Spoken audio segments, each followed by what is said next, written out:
અંકલેશ્વરની રાજપીપળા ચોકડી પાસે આવેલ એક ઓટો ગેરેજમાંથી જીઆઈડીસી પોલીસે વિદેશી દારૂના મોટા જથ્થા સાથે એક બુટલેગરને ઝડપી પાડવામાં સફળતા મેળવી છે।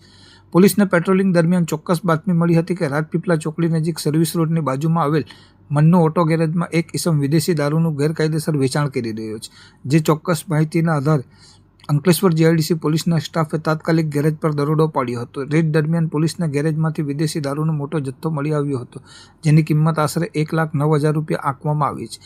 આ ગુનામાં પોલીસે ગેરેજમાંથી દારૂ વેચતા બુટલેગરની ધરપકડ કરી છે, જેની ઓળખ અંકલેશ્વરના અંદાળા ખાતે આવેલ હરિકૃપા સોસાયટીમાં રહેતા અને મૂળ ઉત્તરાખંડના વતની રાકેશ હંસરાજ ચૌહાણ તરીકે થઈ છે। પોલીસે ઘટના સ્થળેથી 1,09,000ની કિંમતનો વિદેશી દારૂ અને મોબાઈલ ફોન સહિત કુલ રૂપિયા 1,14,000નો મુદ્દામાલ જપ્ત કર્યો છે। હાલમાં જીઆઈડીસી પોલીસે પકડાયેલ આરોપીઓ વિરુદ્ધ પ્રોહિબિશન એક્ટ હેઠળ ગુનો નોંધી તેની કાયદેસરની અટકાયત કરી છે અને આ દારૂનો જથ્થો ક્યાંથી લાવવામાં આવ્યો હતો તથા તેમાં અન્ય કોણ સંડોવાયેલું છે તે દિશામાં વધુ તપાસ હાથ ધરી છે।